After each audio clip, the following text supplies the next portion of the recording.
As I write this, they're starting to creep up a bit more analytical music stuff from smaller and newer tubers. It's always been the smaller creators that do that, but I've been getting more of it, which is pretty neato. I just now have to wish that the other stuff I want in life will come, hopefully before the end. And sorry this took so long. I tried to record when my brother and sister are out of the house, which has been less and less due to weather and cutting hours and other reasons. Gonna be honest, I hated making the worst list. It kept growing in small ways as I wrote it. Editing was a nightmare because the songs were just so annoying and breaking them down took so long. I didn't even care that much about it, especially not the thumbnail. Like, besides Yard Act, I don't even think people will think about what's on it. I just wanted to do the best list, and I still do. For the folks confused about the Yard Act entry, I'll have a video explaining it. Also, the anger was very pent up due to a lot of stress from the year and only now is subsiding. Don't use the "you like this over this." Be an adult. I have my preferences, you have yours. I make the worst list because bad music is just as important as good music, not out of principle but in terms of my enjoyment. And a plus, the worst album on the worst list of 2024 is still better than half of the shit on my worst list of 2023. Think about that because... yeah. Also, this video is longer than my surgery. This year was so good, the bad stuff all blended together, and the stuff I put on was more unique mistakes that don't get made as often. I had a lot of stuff I wanted to say through the year, but due to personal troubles, I just didn't have the motivation or time to get to any of it. Besides Bicycle and Plastic Death, most of my work was relegated to weirder side projects to cheer myself up. Because of that, this will be really long. I'm basically putting those videos into these segments. The albums this year were super interesting and some of my favorite songs have come out of this year. Nearly every sector was great and the stuff going on everywhere was interesting. So interesting. For now, let's get this over with. Ow. Boo! Ow. Boo! Really need deep socket. There we go. If you don't hate me for this entry, then you don't have blood. I'm sorry, but this just didn't click at all. I listened to this album twice and it just never worked. It's too soft and slow. Funny, because so is a lot of Big Thief's music, but that works a lot better in soft rock compared to country, at least for me. Interesting in some highlights, but not for me. Though Country Women had a really good year, which is nice. Almost stuck this one on the worst list. Might still, I don't know. 21 Pilots does little for me because their sound is a mishmash of pop, indie, alternative rock, and hip-hop.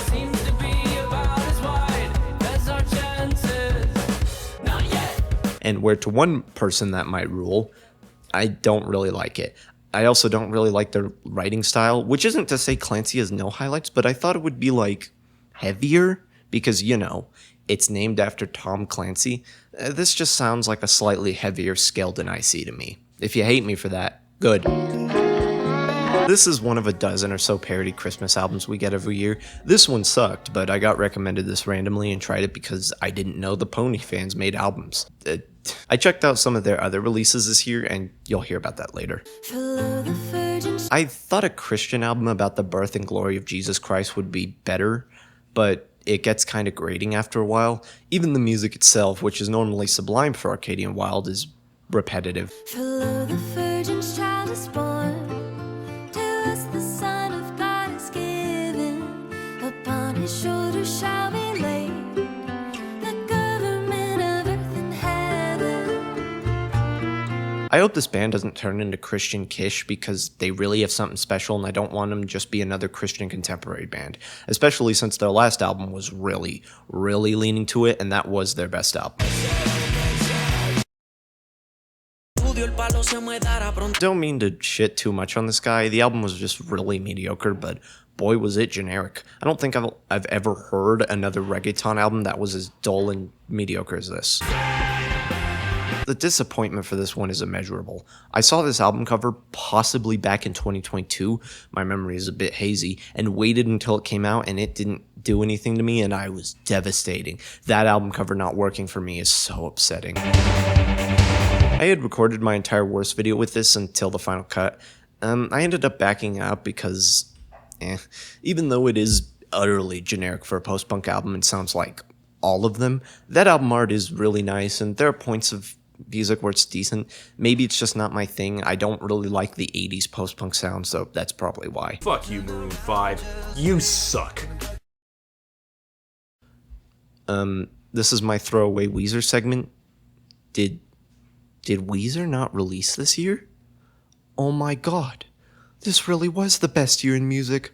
Hallelujah! Hey! Hey! It wasn't as good as Ceremony, but it was solid.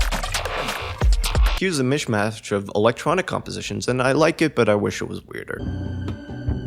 I didn't get to make this joke in 2022 because I wasn't around, but since this is 3/5 of Radiohead, if they were slaves, it would make them one vote.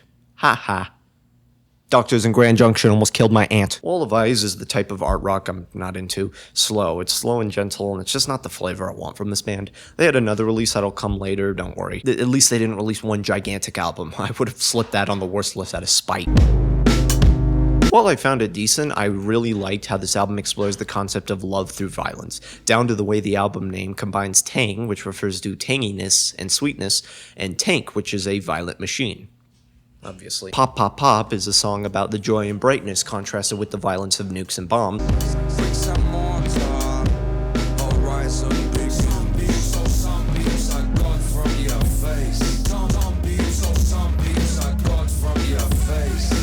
Later, Danny Brown added a verse too. Because Warp put him in a bunch of debt, and God forbid we let the poor have anything. Dancer is a great pop song that took a long time to grow on me since I don't care much for LCD Sound System, but it's so heavy. It works as a genuinely strange dance punk song. I give myself to you as long as you move on the floor.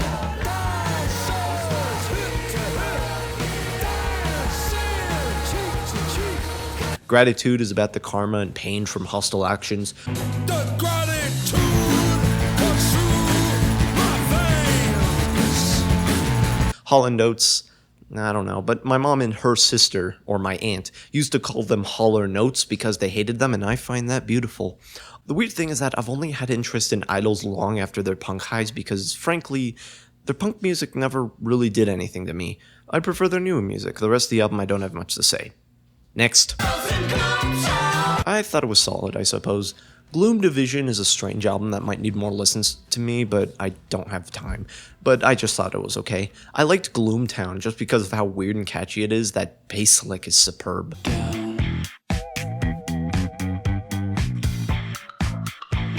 And I kind of like how it's just about like yuppies, but it's from this really emo angle. Like, the album's not bad. Ultimately, I still like the anti-pop that Razzmatazz did, especially on songs like Leave Me Alone, because it was weird. But I'm not against this gothic and sarcastic angle. Maybe another time, another listen. Welcome back. I was mixed on 11-11-11. I think it released last year, I don't remember. Loss of Life is the MGMT I prefer. The dreary and Victorian goth music they make is completely unmatched. I thought Loss of Life was decent. That may need more time to stew one day. Either way, I'm just glad they're leaning into this more gaudy sound. It's my favorite form of management. Decent electronic album. That's all. That I leave behind. How many It's mainly mood swings I chose to include this. It's so catchy. I've never heard a song sample the Yoshi's Island tongue sound. Cause I've been all around town, bass studying drown as these sounds come in. This one was interesting to me because there were people who had been saying this is their worst album of the year, and I just don't get it. Midnight's was boring, but people treated this album, which was way better, like it was Midnight's. The Tortured Poets Department is fine, guys. It's fine. It is very emotionless, tired, and bleak at times. It is way too long with too many songs, but it's fine. I think people were just upset from the boringness of Midnight's, along with Taylor Swift being the biggest artist from last year, and the only one, along with the awful name, but frankly, it's fine. The one thing I do like about Taylor Swift is the fact she does write her own songs, which at least allowed me to remember the album. I do like the fact she just made a normal album this time. I don't like that it's 18 fucking songs long and a whole ass other album tacked on. Did every album have to be longer than my wisdom teeth removal and recovery? I like the song But Daddy I Love Him because it's basically a pastiche of her old country sound. You're not coming to my senses. I know it's crazy, but he's the one. I like Guilty as Sin and Fortnite, even if I don't like Post Malone. This cage was once just fine. Mostly because of the writing and emptiness in them. I don't love the album, but I frankly prefer her more songwriting driven stuff. My favorite song from hers is Style because it's so detailed. It's why I got so mad at Midnight's being so popular, because it wasn't that interesting. I mean, this could have been more interesting. Mostly for the album cover, Whale Falls seems to be a niche micro interest because the Glass Beach album also has it. There were a couple, I don't know. This is fine enough. Words cannot describe how desperately I wanted to love this album because 787 Dreamliner is such a great song.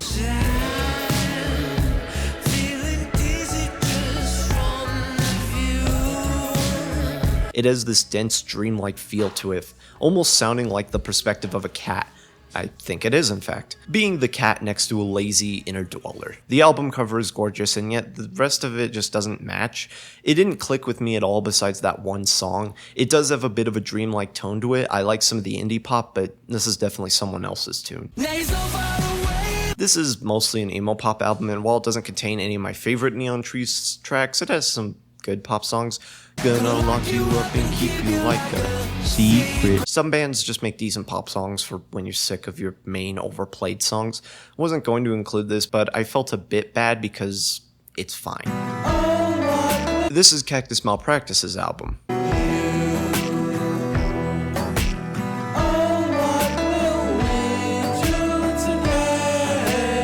That was Cactus Malpractice's album.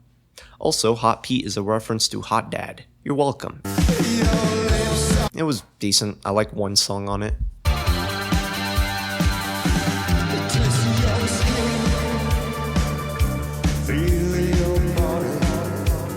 That is all. This was a fairly brutal electro darkwave post-punk thing that has these strange ramblings and really unique compositions.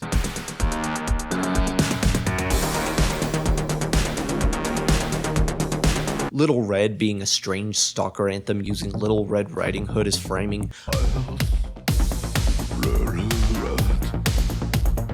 Undie being such a bizarre electro song, far divorced from the low grumbles of the remaining album. Some songs just straight up don't work for me, but many of them do. If you want the music Crystal Castles used to make before the guy was ousted as, then this should work for you. You just keep dropping. Good.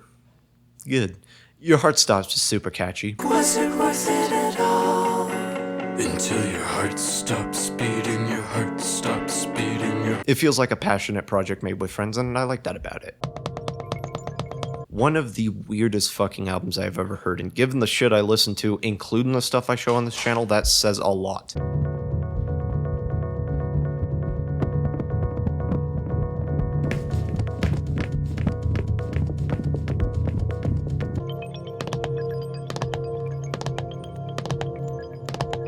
It's mainly a noise album for me, but boy is it bizarre. I like Too Sweet a lot, not because of its bitter resentment, rather a song embracing the uglier parts of indulgence. Don't gotta pretend, baby, now and then. Rejecting someone's affection because you know that bringing them too close would hurt them. You're too sweet for me. Mainly, I like the contrast in the writing. I take my whiskey in, my coffee black and my bed at 3. I don't care about the rest. Fuck Canada. This is a concept album about Amelia Earhart's trek across the world and all the different angles of how it all went wrong. I did not know Laurie Anderson still made music, so this was a surprise, but I'm not really in the place to comment on it. 500 feet. Hills roll down like carpets, down to the water's edge. June 8th. Dakar.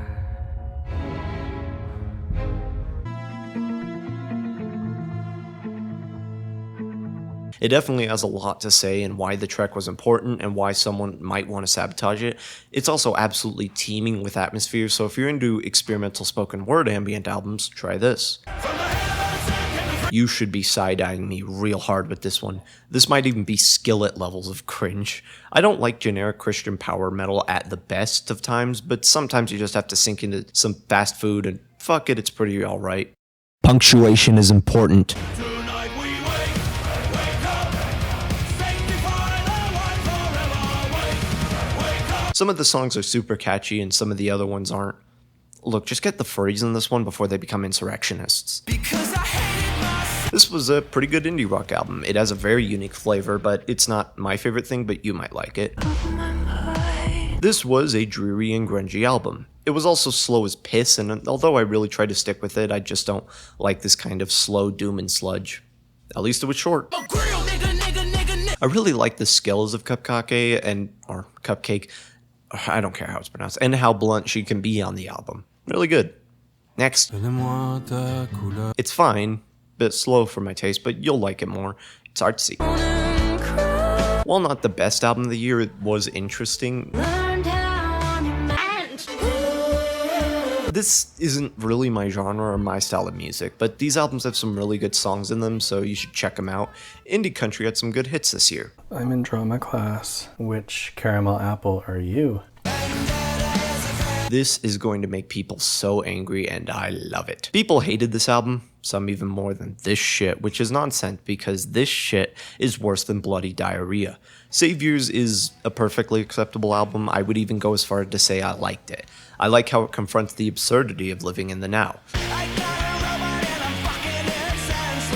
I like the songs about being a drunken loser and relapsing.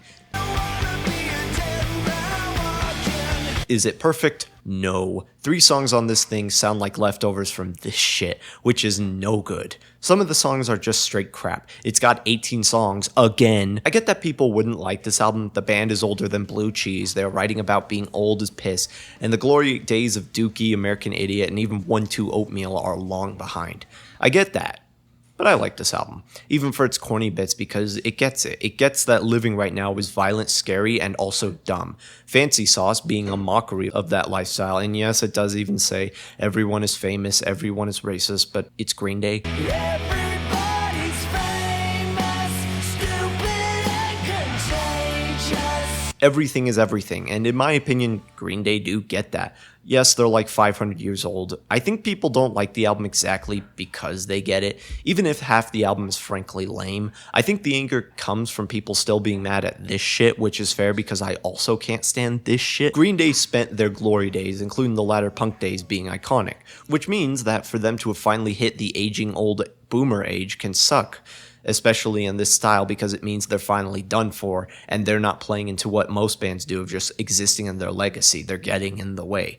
It plays into the fact that the band are old, the world has gone stupid, and they're trying to kind of relive that, but they're doing a better job at it. I like what it does, and there are worse, much worse albums than this year, and it's still better than this. Where this style of, I guess, rock mixed with Japanese classical or whatever is a bit chipper in a way I don't love. Yin Yin are great performers, and I love their last album, and I love this. It's more yacht rock and southern rock this time, but I think the compositions are still really strong. Solid album from the Dead South. That is all. I had higher hopes for it. Songwriting's really good. It works better on the whole than any other particular part. In a tiny wooden box. You're out of milk, so I grabbed a bottle of bourbon. Now I'm coming home drunk to you. That isn't a rush, just a little devil in disguise. The early portion of this year was filled with weird passion projects like this. This is a slower but kind of fun project. It's a bit strange and odd at times. I never got to listen to Adultery, the original, so I was happy this exists. It's pretty good, gotta say. I'm not sure how I feel about the album cover, though. Another entry from my worst list, but while I went looking for footage, I actually realized that the album is kinda good.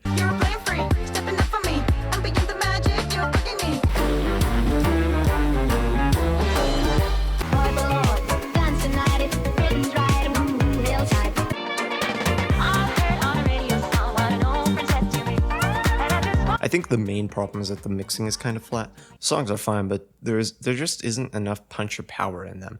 And for a dance album, yeah, you kind of need that. I think my anger was just bad timing, and hearing a comment under a Bucket of Jake video about the band's inner drama might have led me in that direction, but that seems to be more external members, nothing main. Either way, it's perfectly solid, just needs some more of that razzmatazz. This is a deep album about the contemplation of your own death. While not every song is the best, I love how this contemplation plays out, and being stuck in a thought loop of having to process the reality that you will die. Guess what happened this year, because boy did this hit harder. End of Me is a sarcastic reflection where you half-heartedly analyze what people believe once you don't exist because you can't process that idea. Just a lot like all the rest.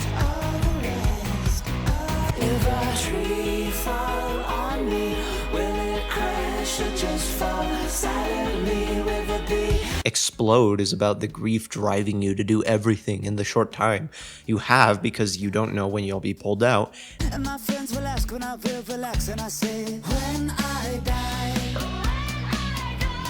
till there's nothing left to hold, and then you know I just explode. And finally, The Matrix.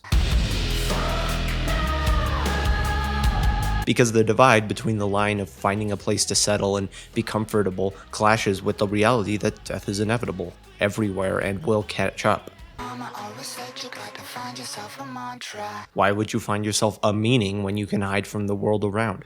It is so well written. I think it might be better than when I last listened to it, which was a while ago. Rough year. It's a strange album about vampiric romance and such. The gothic imagery of this album alone is really interesting. I love the contrast in the romance versus the dark and sinister imagery. I need to hear more from this band. Check it out.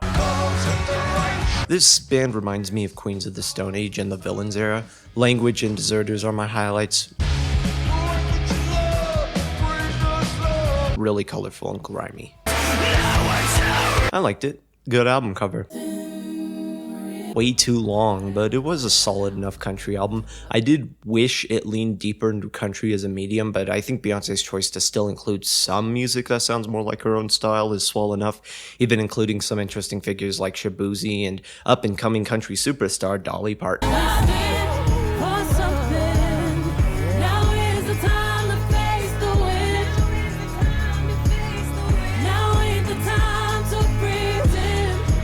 That said, the choice to not play into country's stupid rules and do her own thing is actually pretty smart. Of all the major genres, I think mainstream country was the one scene that had a flatly mediocre year. Beyonce was rejected from Nashville entirely, but even worse, Post Malone, Jelly Roll, and fucking Machine Gun Kelly were embraced, and none of those losers made anything good. The hits of the genre were worse than ever, and the songs were the same as ever. Many of the best albums were just ignored or buried, which is enraging. If anything, I hope this album leads to some change because the stagnation of modern country is appalling. We can't be seen in public. Bitch, I love you. I'ma keep it real. A Thing has some pretty good songs on it, and I kind of like the flow Glorilla has. She has this power to really emphasize the hardest parts of the song. Shame, her biggest hit, was scuffed for stupid contract reasons. Don't Deserve, featuring Murray Long, is a strong and heavy song that I would best describe as nothing but encouragement to a woman stuck in a shitty relationship where they provide everything and are given nothing. You keep on putting up with all this shit, you need to flush. You love this nigga dirty draws, but bitch, I hate his guts. Especially knowing that person is stuck in that circumstance. Bangers like What You Know About Me are really good too. I like Op Shit. It's good. Some considered this a highlight of the year. I prefer the other Machine Gun album, but this was pretty good. I like their drum and bass stuff, but I really like the weirder side.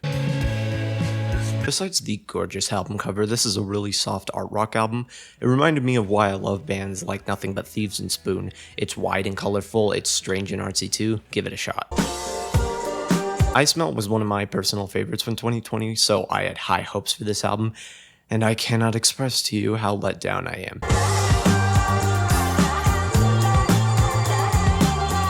In a year this good, I wish this album was so much better so badly. It is pretty bright and colorful, has that crumb sound I like. Rise Radiant is better to me, and Charcoal Grace is really good.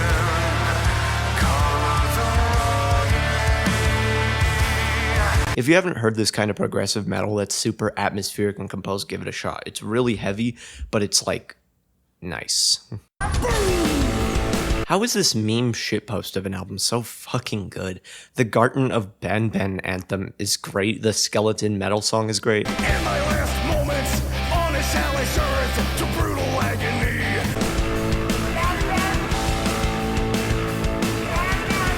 It's all really good.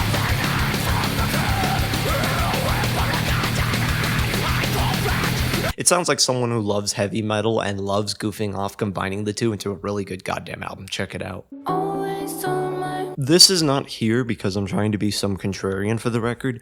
I tried with Charlie XCX so many times. I tried with Pop 2, didn't work. Crash didn't work. Even How I'm Feeling Now. Somehow her music has never clicked with me. I listened to this album when it came out, it was huge. I've been rooting for XCX to have this moment, and now she has. I wish you talk, wish you talk, wish you talk. Hyperpop is a mainstream genre, a movement. Girl, yeah, I don't know if you like me. Sometimes I think you might hate me. Sometimes And I still don't get it, goddammit.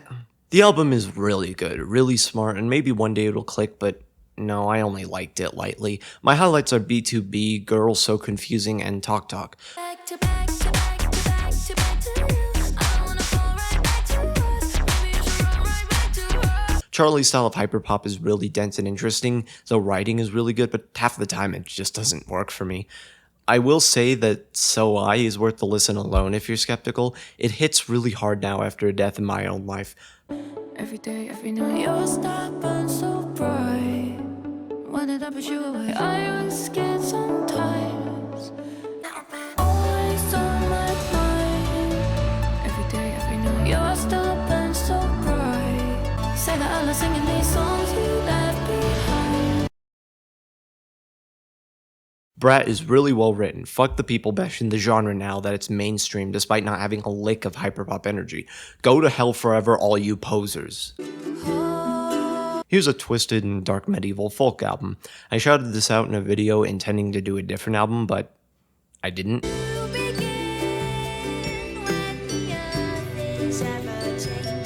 It's got dark and disturbing writing on top of soft old Europe instrumentals. If you like that old vintage European sound and you really like dark nursery rhymes, give this a try. Tear Me Apart is the one song I liked, but the album's really good.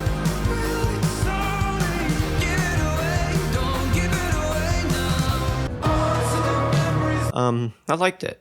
No, this is the sound of your voice.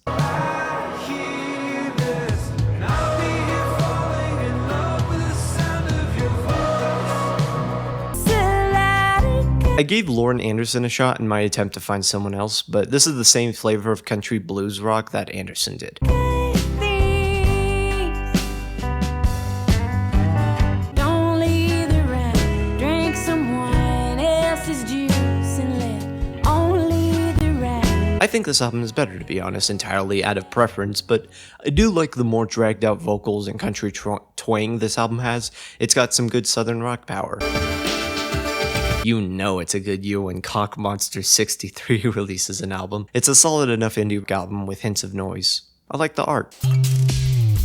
I still think Super Jail was just a bit better, but I do think this album has higher highs at points. It's got a lot of interesting compositions and ideas through it, has that same energy and experimentation I liked in Super Jail, and it's pretty good. I had my goddamn eye on these guys for nearly 2 years, and here we are. The album is pretty good and reminds me of Delete Zeke. End of segment.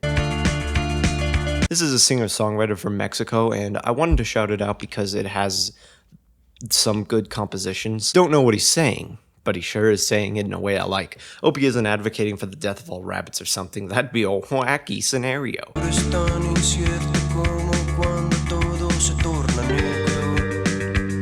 I've been trying to branch out into more obscure music and countries that don't usually have a world stage, so yeah, give this a shot. Prison Affair also released a demo album this year. Honestly, both of these guys do a good job on the split.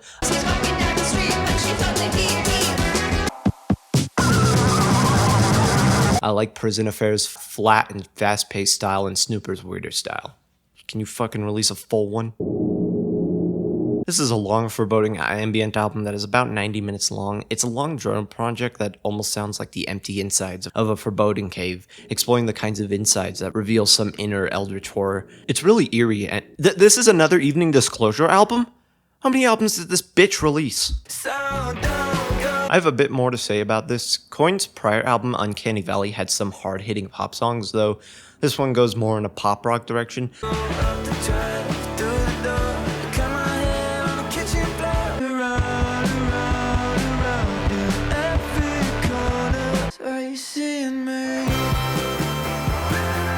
I do like it a lot, but it ranked quite far from my favorite indie pop albums. I opened a window, I didn't expect that to be so noisy. I do like its perspective of confronting your problems in art. It's got some really good songs. I feel weird talking about Taxon after the trash I said in my bicycle video. Of all the videos I hate, that one is justified. Pfft. Anyway, 10 Skies is a series of ambient collages, probably based off the skies Taxon saw or maybe painted.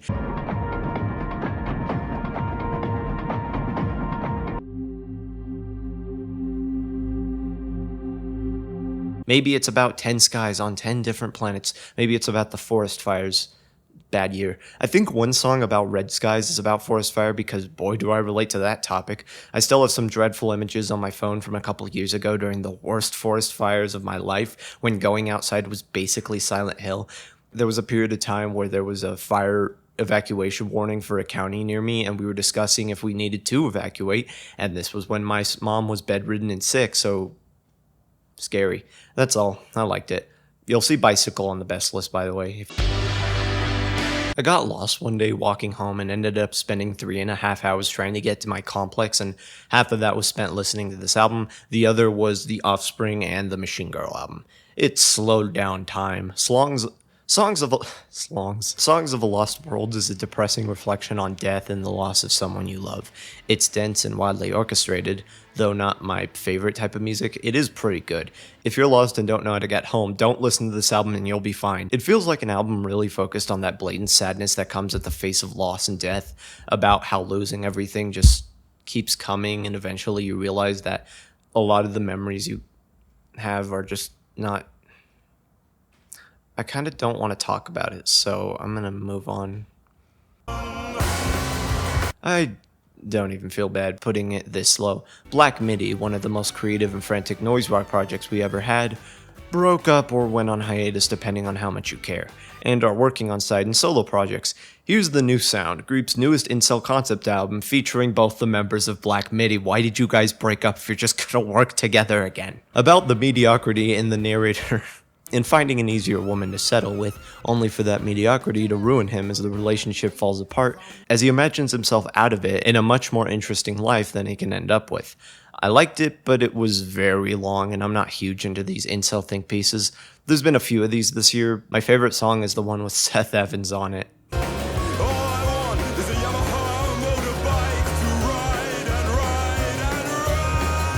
Next. Here's the other Smile album. I liked it a lot more. It has a lot more energy and sounds, more like the kind of music York and Company make that I prefer. Greenwood and Skinner. Okay, why is Greenwood's Google image when he was 14, while York is 17 years from now? Cutout was a lot more interesting. I like the mixture of a surreal art rock mixed with deep poetic writing. The songs are really good, but frankly this album wasn't as strong as I wanted it to be. At the very least, we are getting new Radiohead music, which I prefer than just talking about the old stuff, even if it took this long, and being only 3 of the 5 cast members of Mickey Mouse's Clubhouse. How did I listen to 3 of these this year? This is Zong's piano composition album. It is what it is. I don't know much about piano. Next. This is Siamese's shift into indie alt rock, and it's an album about the exhaustion of touring and all of that. The previous single, I Love Last Year, All the Best, quite possibly the best song they've made, is not on this album, though The Phoenix is super catchy, and I do like Post-Tour Depression. And My Way is solid.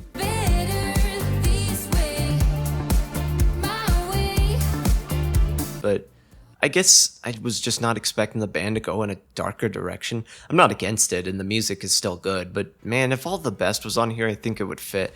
I even think that song was intended as some breakup song, but the band stayed together, and instead we get a more bittersweet conclusion.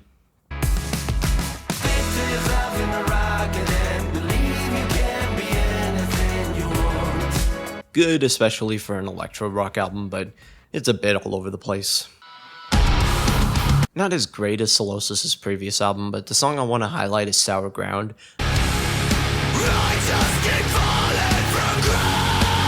might be my new favorite metal song of all time. The only cost was any goodwill from my sister who was trying to sleep when I showed it to my brother, who turned up the speakers for it and probably killed her. Still a great song, about trying to reach any kind of place and always being pulled down, feeling as if you're only stepping forward to make some more mistakes, constantly falling back into your worst sense and never feeling like you're able to move on. Look me square in the eyes and say you love me. I mean, look at this album cover. This album sounds exactly like you would expect this to.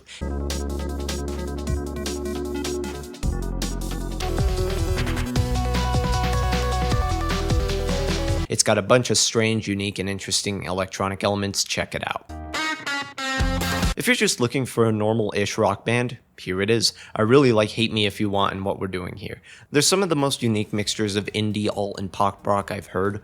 What we're doing here is an almost hypnotic mixture of cold wave and indie rock. I'm aware that technically means nothing. With a desperate and tired chorus and rich with atmosphere, it reminds me a lot of the songs I used to listen to on road trips in like the 2000s, like the stuff of the Killers.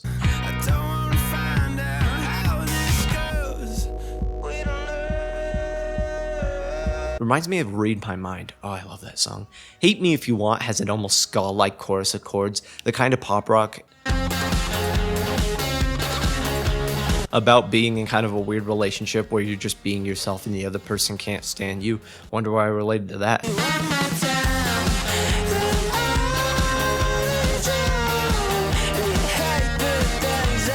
This kind of pop rock has nearly vanished and been turned into Weezer slush, so if you want some simple rock that's fun, heartfelt, well written, then give this a shot.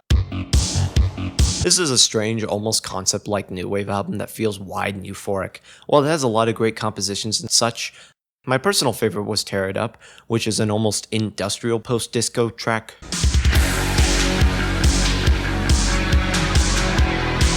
I like it as an announcement to just go nuts and rip everything apart.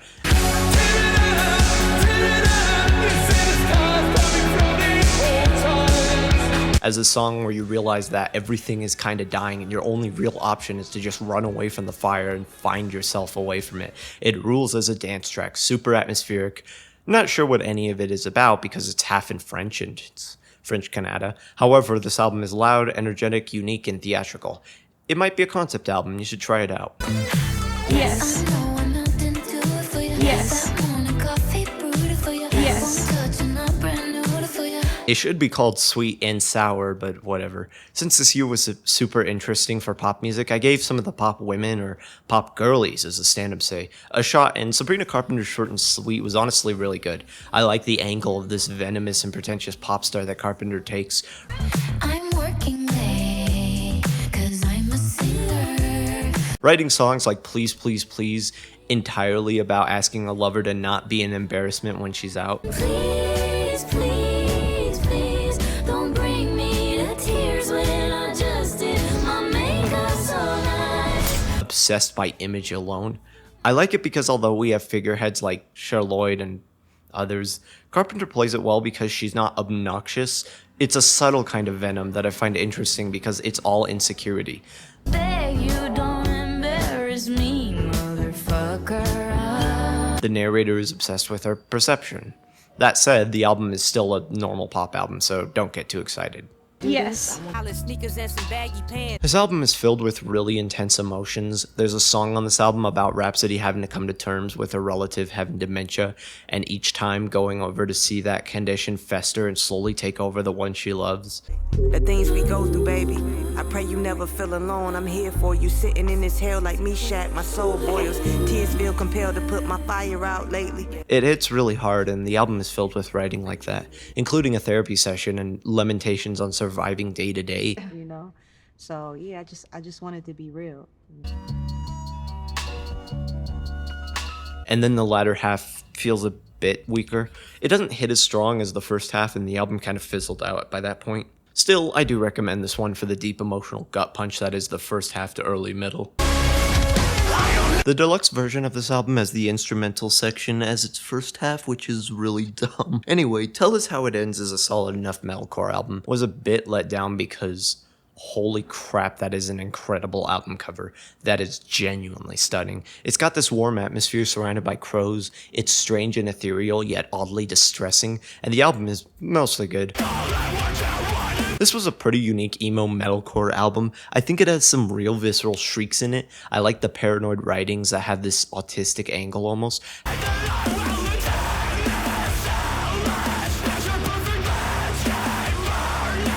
Having to conform in a society which really doesn't care for you but keeps an eye on your every move. It feels nihilistic and brutal, and I liked it. This is an atmospheric post-rock album, and it's real good. Has a lot of orchestral swathing highs, and while not my favorite album, I want more people to know about Sea Breather. They're really interesting. This is one of those depression projects that's filled with nihilistic ramblings and spoken word of someone at their lowest, swirling in their own death spiral. The album is dark and distressing. At times, it does kind of lose me from trying too hard, but I did like it overall. I wanted to like this way more than I did. This is a mixture of dark ambient metal, post-rock, and post-metal that is really good. It's long, foreboding, and disturbing, and I need to check out this band because they have some really interesting album covers. I'm not strong on Hiatus Coyote, which is a terrible band name. It's not bad, but it isn't as interesting as their previous album, which was dense with production. Country punk. If you want some wild western style storytelling with punk guitars and country twang, try this. Primus and Ween are long past their prime, so this might be interesting enough.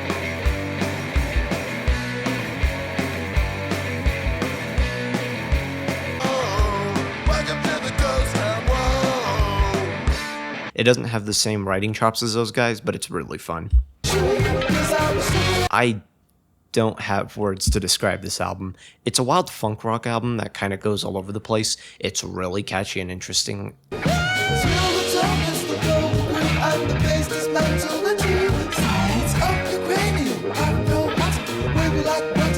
I don't know. I mentioned Diogo last year in the same way. Sometimes I don't really have the words to explain what I hear, and all I can do is let the sample play. Give Super Rocker a shot. It's just so fun.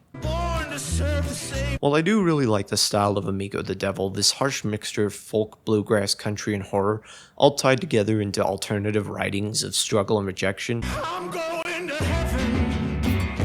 That's a fact. I'm going to heaven. I think this album is just good, even if it drags on and some of the songs aren't as strong. While the album cover is fairly creepy, I think this album is brutally intense and harsh. It doesn't waste any time and it really conveys the intensity. I don't think words are enough to explain this album. It goes through a ton of different genres and styles, all surrounding the desire to fit in. At least that's the one theme I got. I don't know. While I didn't fully click with it, I imagine at least one of you will love this. It is wild and all over the place. I like the song People Don't Eat Lunch by Themselves because, you know, yeah. Though I will object that I do not. It is, unquestionably, ethically sound to fuck Scooby-Doo, provided you get his consent and are a resident of Crystal Cove in real life. But these aren't the terms of the discussion. This is not a moral question any of us will ever have to consider, unfortunately. About equal to the original. Not a bad album at all. Quite great, but in a year like this got blown out of the water. This is a fairly solid ambient album. It's got a lot of shiny production and contrasted with an almost alien underbelly. The first Shaman, I think that's how it's pronounced, album I covered was 666. I mostly liked because of how it reminded me of internet horror. That might have been intentional because this sounds like the soundtrack to a horror movie. The album cover of stringy trees over static, the constant industrial noises, the rising tension throughout. It is a dreadful noise album. This is a softer and more raw indie rock album with mixtures of folk in it. It's got a lot of odd writing and a reminiscent angle, though what it succeeds at is atmosphere.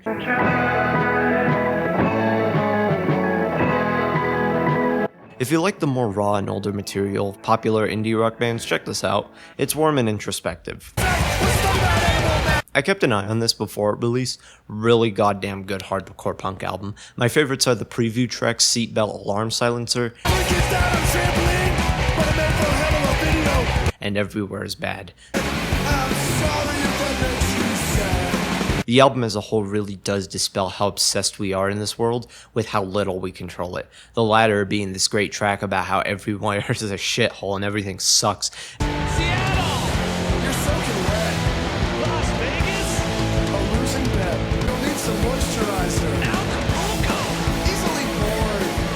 And the sarcastic declaration of "who cares, you're dumb." I love it. Also, it's genuine frustration, not bathos. Next. In 2023, I discovered Retaliation, and of all the albums I listened to that year, I was so excited to put that on the best list, and then I discovered it came out 2 years prior. The rage, the absolute rage. I can't tell you how many times that happened. What a Fucking Nightmare isn't nearly as great as Retaliation, but it is bold and angry with its critiques of the world, how absolutely absurd, stupid, and awful it can get. Another great electro rock album with a sick album cover. This one is much closer to math rock in its composition. Mostly it's weirder and bizarre, which gives its compositions a lot more character. While not the best album, I recommend it for that uniqueness. This was another great rock album that came out this year. Good Blood, Mexico City, and Baloo were my favorite highlights of the album, with wild energy and rising power throughout both. Bali being the fuzz guitar contrasted with high strings I like. The album is generally really good and well composed throughout, so if you like what you hear, give it a shot. Summoning Suit is Snakeskin's newest album with the mixture of the alt indie rock she does along with more electronic elements.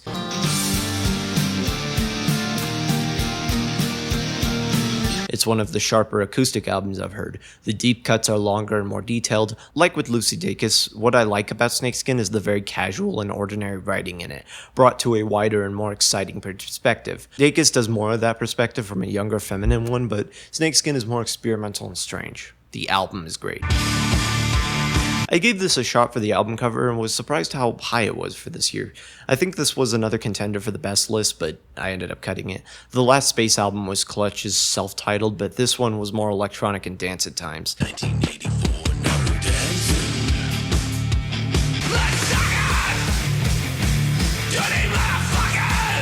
While strange and kinda off and dumb, I really like the darker tone in it. It's even got a dance metal track. I do wish it was more space themed, but might need more listens to figure out what it's doing. It's a really uniquely composed album and one that's hard to describe. Give it a try even if it's a very specific taste. This was my original contender for best pop album for a short time, but I am on the side with the fans of it. While not perfect, what I enjoy the most about it is the composition of Eilish's first experimental dark pop album and the second contemporary pop album.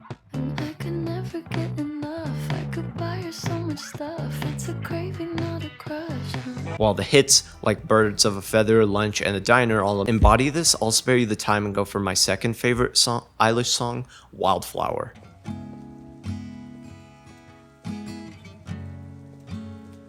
It's a song full of regret for an ugly relationship formed out of pain that shouldn't have happened, where Eilish just sings it in apologetic poetry attempting to mend any kind of damage, and it hurts. She was crying on my shoulder. All I could do was hold her. It's a song of regret and pain, and next to Everything I Wanted, it's my favorite kind of Eilish writing. The kind that just stews in regret and failure and misery.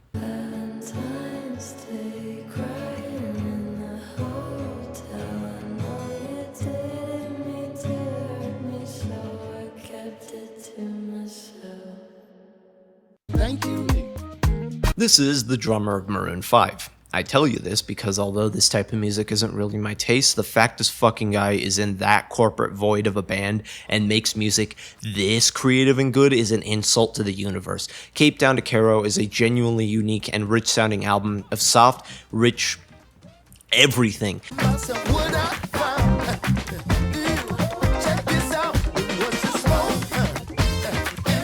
It is a really good album and might have had a chance on the best list if it met my preference and if it didn't come out this year. 2024. Fuck. I didn't get to listen to as many new Eastern European releases, and most of them were from Serbia, strangely. Actually, almost all of them were. Serbia cooked this year. This is from Croatia, so this is a really unique rock album. It's long and varied, with elements of folk rock, alt rock, and noise rock.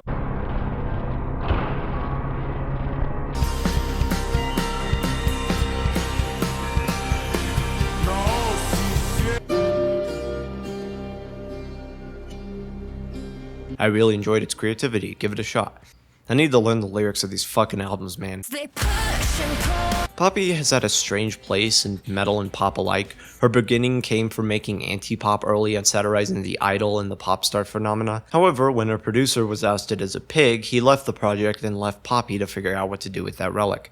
I disagree was a genuinely great schism of that divide between Poppy the character and Poppy the behind-the-scenes star. The albums in between have been messy in that transition too. Flux, Stag, and Zig all had highlights, but seemed unable to explore who Poppy was. Negative Spaces sheds off that old character more for the best Poppy album that has been made in a while. Negative Spaces explores the feeling of being completely trapped in your own limits and desperate to the escape at the cost of not being able to parse that trapped limit, with some of the best music she has made.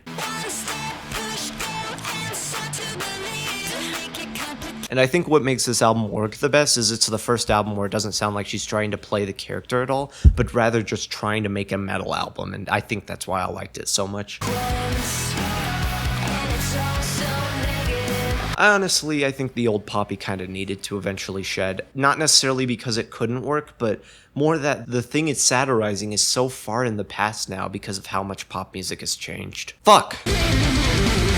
The first time I saw this album cover, I jumped. It is gruesome and scary. 200 Stab Wounds is one of the few extreme metal bands out there that does indeed make extreme metal music. I think this is technically Gore Grinder, but who cares? Manual Manic Procedures feels like torture. No, it feels like anesthesia awareness. It's a mental panic of an album filled with noise and agony.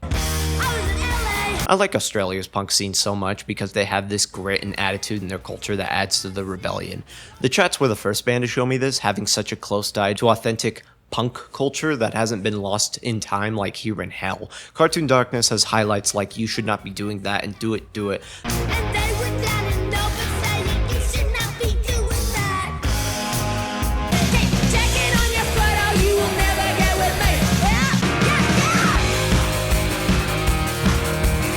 That all just embrace being a fucking nuisance. Not as great as God's Country in my opinion, which was way heavier and strange, but Cool World has sharper writing at points. It's a much better critique of the misery in living in a world as careless and empty as ours.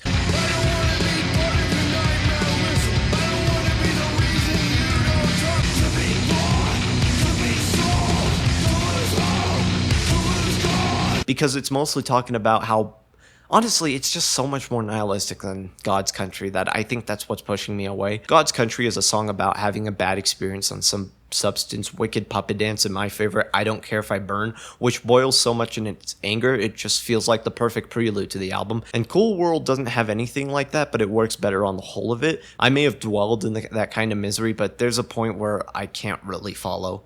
Mostly because the album is just so much angrier.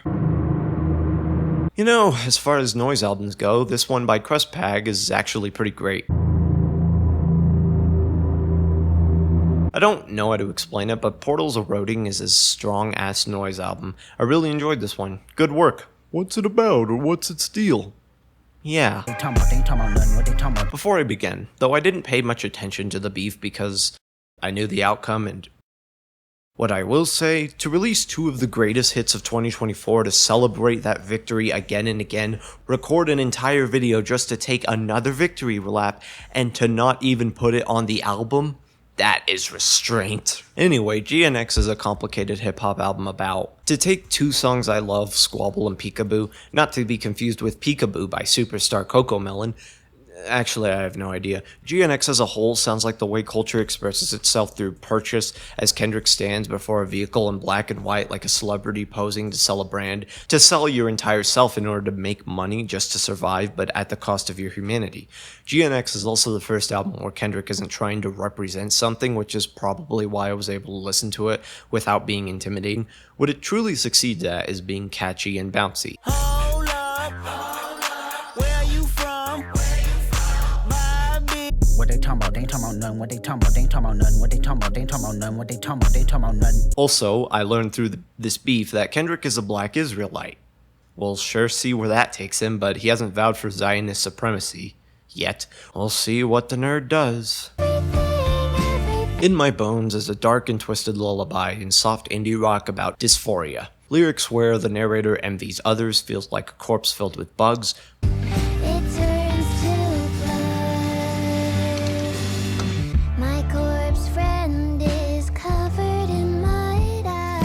rotting alive, and writing that's just depressing and disturbing. In My Bones is a clean and soft album which hides a morbid beneath about absolutely just dreading yourself and feeling like you're just constantly dying at every moment and you exist because you feel like you don't exist. Check it out. At least if you can, it might be a bit heavy. Pink Balloons is a queer riot girl album about how capitalism ruins everything, drugs and partying, how heteronormative culture corrupts itself, about the importance of supporting people targeted by the hyper-controlling state of fascism. It's wild and energetic, urgent and worrying, and also an album deeply confrontational of the people who talk the talk but don't really walk the walk. It is borderline no wave.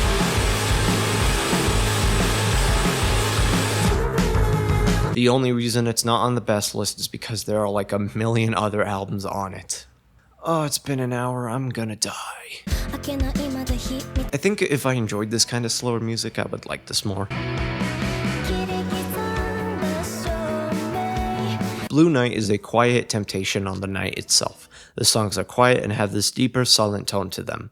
It's a more down-to-earth album compared to the more wild and fun prior one. Like, you're looking out a window at midnight and staring at a full moon, but it's all silent outside. It's touching and well-placed, it's cold and warm at the same time. This is the debut album from Doechi. You probably heard Denial's a River because she really wanted that to blow up. Did me dirtier than laundry. Took a scroll through his IG just to get a DM from his wife. Either way, of all the major hip-hop albums from women this year, this is probably my second favorite. Blank, all beef gets smoked. I'm a real fly bitch, you ain't coach ho. Doechi's flow is really strong and harsh, her writing is sharp, and of all the albums, this one was the second least tedious to finish.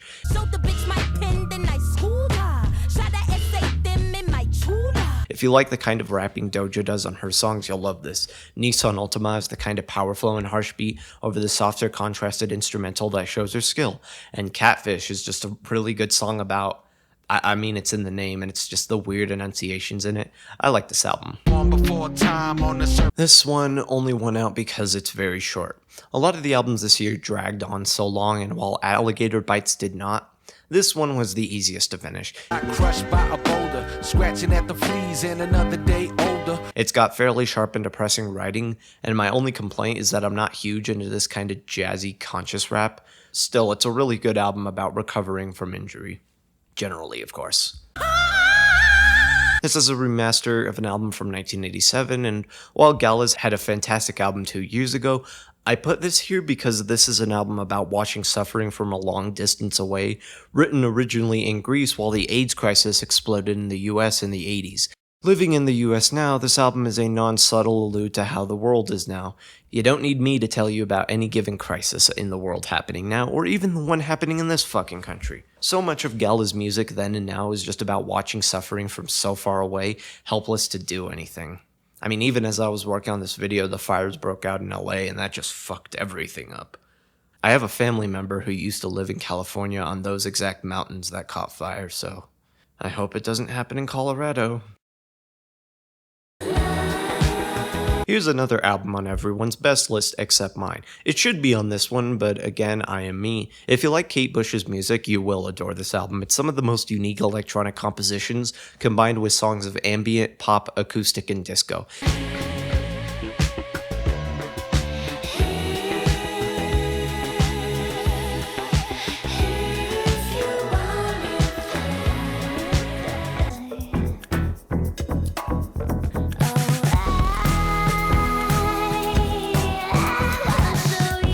fucking great, and the only reason it's not a contestant for the best list is that enough songs are on the list, and I'm not a sucker for this kind of music. Oops, fuck, came too late in the year, what can you do?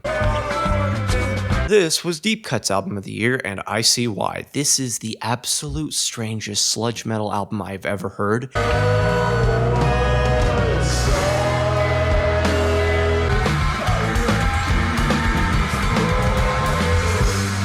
And given the sludge I heard this year and last year, that says a lot. Vita Blue is a bizarre amalgamation of soft compositions, harsh guitars, and strange ramblings that was a contender for the best list.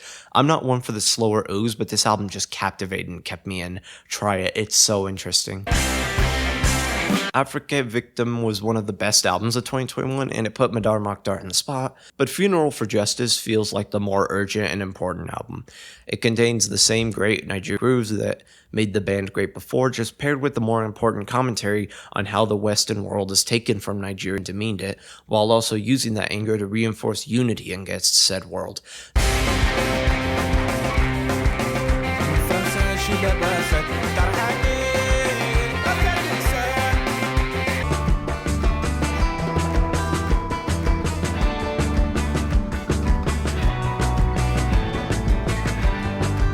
They have an album coming out next year, and I will keep an eye on it. Keep in mind that there is another album like this on the best list, just from a different region of the world. Don't take this as me saying that message is more important. It's in English, bias. This is a great album. Quick addition for the honorable mentions video. It's a really interesting pop album. It's kind of in the same vein as, honestly, Remy Wolf, the same kind of creativity. There's a lot of really good and catchy songs on it.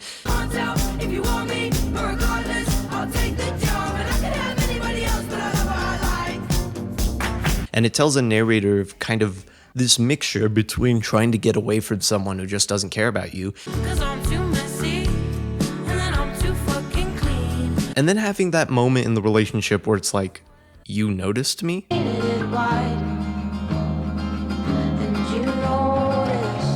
That kind of showed this dichotomy of a relationship that's not necessarily over because it failed, but rather because it seems like both people didn't recognize what the other was trying to do, or even their humanity. And it has this mixture of tragicness and also funness that makes it a really goddamn great album. Check it out.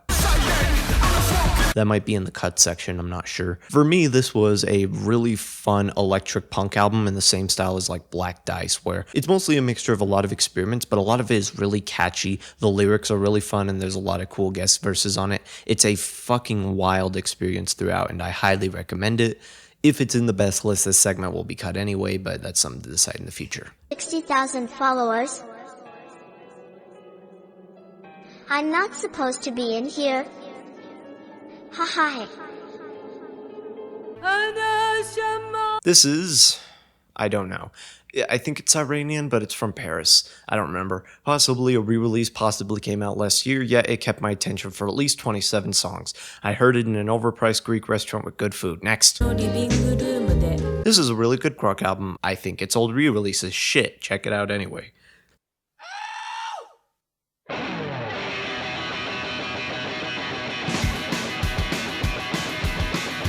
When I do a video on 2020's albums, I will put this on there, but rest assured, no one said a peep about it. This frantic punk rock album rules. Taxi Man is one of the best punk songs I've heard ever in my life.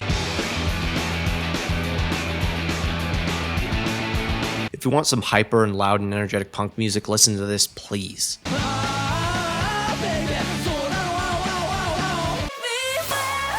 Reminder that this is one of the best pop albums we will ever have. I'm so glad that dance pop is making a return. It waxes and wanes, sure, but I got sick of the 21 Pilots era of sad pop. Recession pop is a horrible name, by the way. Might as well call it the Pause Prance. This album is bright, colorful, well written, and thematic. It's about freedom and exploration, but also contains the stranger and sadder aspects of queer openness. Leaving Tennessee, you Santa Monica, I swear it's calling me. And it's mostly a concept album about rejecting the mainstream way of dating in favor of just being yourself and finding it naturally. I like that. I thought this fucking album came out in 2024. It would have been high on the best list.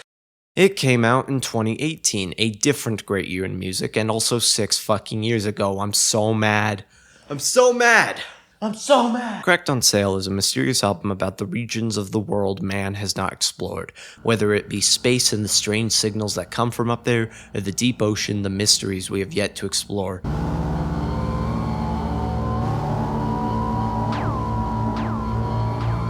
Worse, the kind we shouldn't explore. It's mysterious, eerie, and reminds me of F sharp, A sharp infinity. It's so good. The day after my catch-up video went up with the 100 Serbian punk albums, this appeared. I don't know anything about it. It's a folk rock album with thick and grungy bass with catchy-ass songs about stuff. Give it a try. Not sure about the lyrics yet. I hope it's about butter. You know, I was a little salty with it, but I like this album. It's interesting, and I don't hear much randomized, not generated, randomized and aimless albums meant to comment on the sheer overload of crap we have around us. Not a lot of noise albums go for this angle, maybe besides Black Midis, the format, not the band. Couldn't find out whether this came out 2 years ago or is a re-release, but given the title, this might just be about Sato trying to capture his early music days before LSD Dream Emulator became his identity. Poor chap. Roots is a wild and strange electronic psychedelic album, and if you like dizzy electro music and weird Japanese games, try this. I learned of this from Shitty Kickflips, who had been my only source into the underground genre of incelcore. The internet genres, I suppose. Either way, this album is a wild combination of punk, electric, and experimental pop. And all of this is about an album where a woman pretends to be an incel, blends in with the crowd, gets ousted, and is forced to reconcile both with the shallow reality of being an incel entirely based on hatred of women, and the reality that her frustration with men, when vague enough, matched with the men she hates.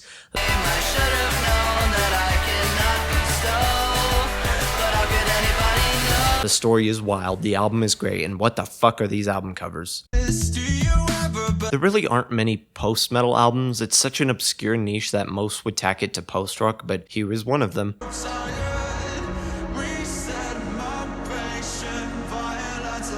This album isn't my favorite sound, but it goes a bunch of places and styles while still remaining in this kind of post-prog, I guess. There's elements of Deftones, Trivium, Haken, Caligula's Horse, Hoobastank, Machina, Everlast, and so much more. It's fucking great, and to be honest, I learned about it long after 2023 was over. It goes seamlessly from shoegaze to screamo to symphonic to progressive like nothing else. This is the most creative acoustic guitar folk album I've ever heard. It is so goddamn colorful and rich with character.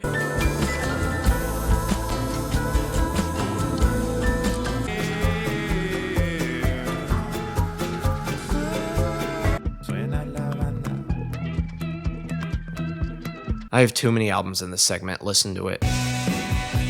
Honestly, do you want to know what the true moment I knew this year was special? They found the song. The fucking most mysterious song on the internet. They found it.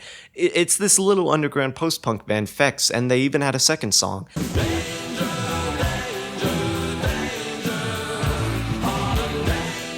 Hence why it was so obscure, because it never really finished. The album isn't anything incredible, frankly, but I just think that's amazing that it's actually been found. I genuinely don't think it was anything unique, but the band themselves are just some normal people. If you're at all upset by the search ending, which from what little I know is a few people, you don't have to stop searching, just maybe not for this one song. The periodic table isn't 2 elements, gold and toasted fennel seeds, it's well over 100 elements about, and those elements become compounds. My point is, obscure music like Fex is everywhere, and they don't have to be the end goal. Release a fucking album already, you goddamn mouse. We love your vibes. It's our vibes now. Yes, cuts. I had to make cuts from the best lists, both so it wasn't an eternity long, but also because I have stronger feelings on some other albums than these ones, and these hurt to cut. And worse, the albums I did put on now have this side eye to them. They got cut for specific reasons and just didn't meet up to what I truly loved. Rest assured, this isn't a statement against the albums that did or didn't make it, I just prefer some over others. I'm me, make your own list. I need to emphasize just how popular this was. I saw this album on lists by people who don't even listen to metal. It was everywhere. I've never seen a metal album get this kind of praise before. I thought it was great, and it's not even one of my contenders for the best list. I considered it, but frankly I didn't love it nearly as much as the others. This is one of the most brutal and heavy metalcore albums out there. The screams are visceral, the performance are ace, the anger is ruthless, and the bass is so thick.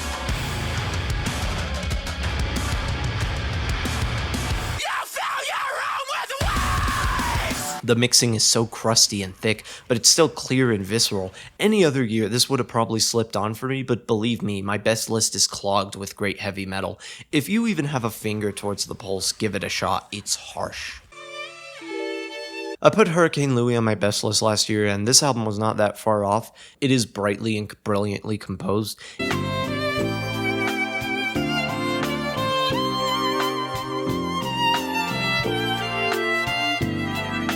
It's super creative and feels more aquatic than tropical compared to Hurricane Louie. It feels like a tour of a place wild and wonderful that you go through and just come out bewildered. It's a greatly composed synthetic album. I have too many adverbs in this fucking segment. I like Hurricane more, but this album was great. As with PJ Morton, this kind of music isn't my style, but I gave it a shot and...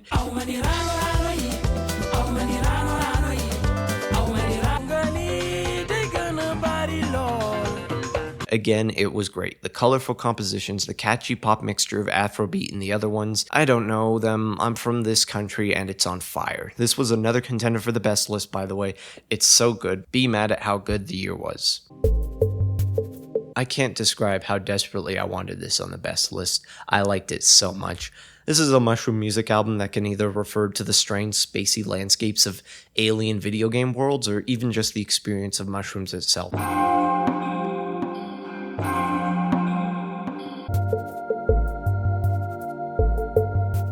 Damn it, I loved it. It's strange and weird, but so ordered and psychedelic. Fish are one of those blues roots bands that formed in the jam band scene, also possibly earlier, I didn't check, who just go on stage and riff out forever. My aunt showed me them, and when they had a new album, I was interested. Evolve isn't as long as those, but mainly it's catchy, bright, and uniquely written. Oblivion has been stuck in my head all year since I heard it. Give it a try if you want some unique post-rock or progressive rock. This is definitely their first album since Peaceful as Hell, but honestly it got demolished by other hyper-electric albums through the year. Black Dresses succeed the best when they simply talk about the experience of being the outside of the mainstream, but being embraced by it made it so hard, so they experimented with metal. It wasn't bad at all, but I came in for the experimental pop, and this album is closer to that.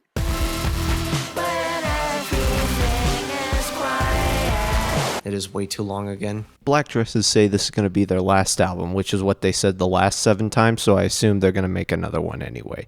If this is the last album, no it isn't, they have other acts. They just got beat out by how good the year was. Next. Finally. Melvin's prior album was good, but a bit weak. Here they are making the kind of music I've been told is their best. Tarantula Heart was another contender for the best list, clipped off over time. It is a great album of wide noise rock and loud, shrill screams. Give it a shot.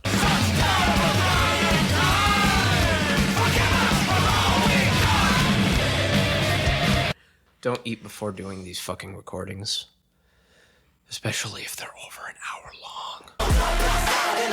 This was dangerously close to the best list. Darker White is more of a reflection album about the band's history and their connection to black culture, while also being a part of what's seen as a white genre.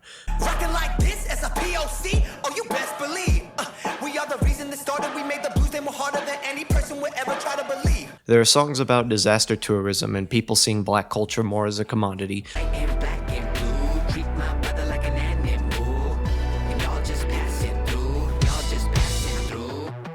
Songs about the band's place in the dead legacy of old rock and punk.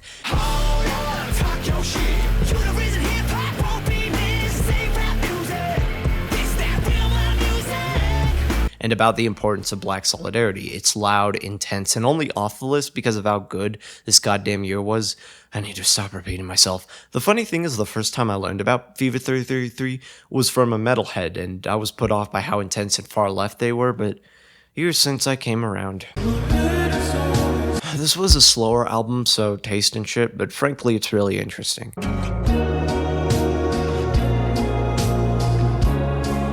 It's got some dense and wild R&B compositions through it, along with mixtures of pop soul, and yeah. While I enjoyed Kavinsky's album from 2022 a lot more, this album is far more ambitious and experimental.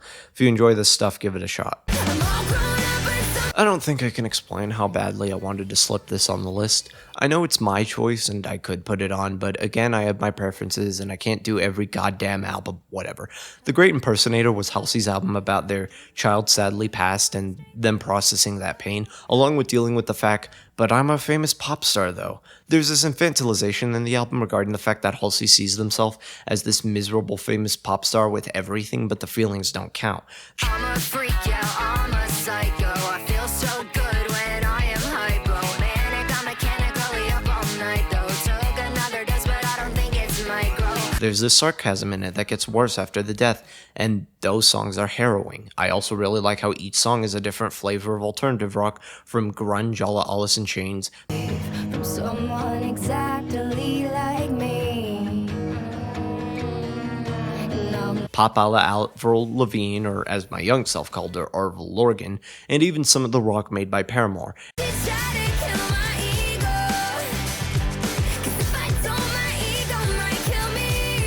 It's a great album. It only got knocked off by preference, and I don't love the baby imagery on it. Still, you should check it out. And for the record, I am aware of the Fantana review, and I don't care because I'm not a goddamn baby. This is my new noise rock art punk album for the year. At least for the noisier side. There's like 2 or 3 art punk albums on the best list. This album touches on the social deprivation of the younger generation and desire to not really exist at all.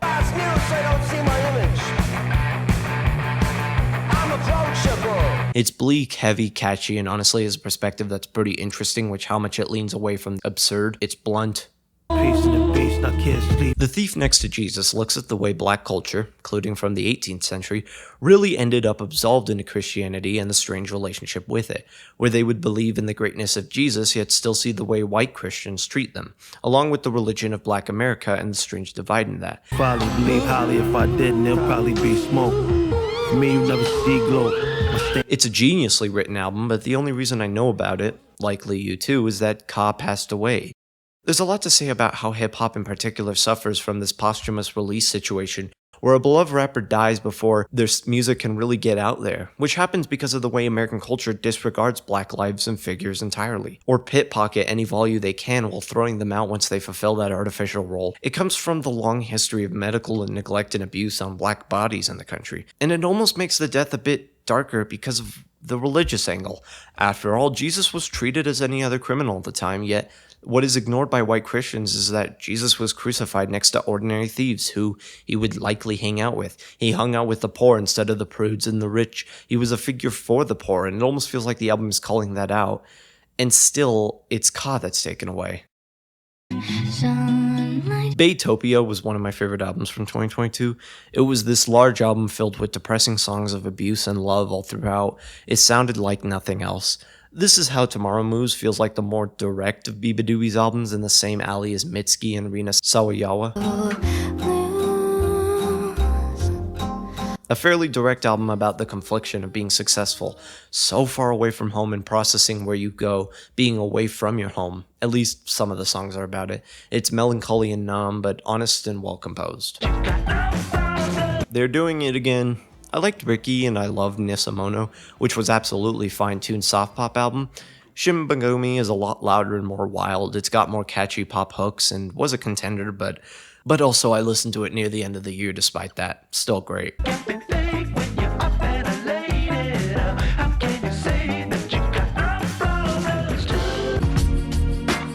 This is apparently the final Eternal Judge album, and yeah, it is. After all these years, I finally got into Vaporwave and they released their final album. It's likely one of their best. I don't know how to feel about this. I hope you the best on your journey, Mac. Goodbye. See you in the best list. It's gonna take a while. I was gonna divide it in parts like I did for last year, but I only did that because Vegas kept crashing. I fixed that problem because I allocated the memory, so it'll probably be like, I don't know, 90 minutes.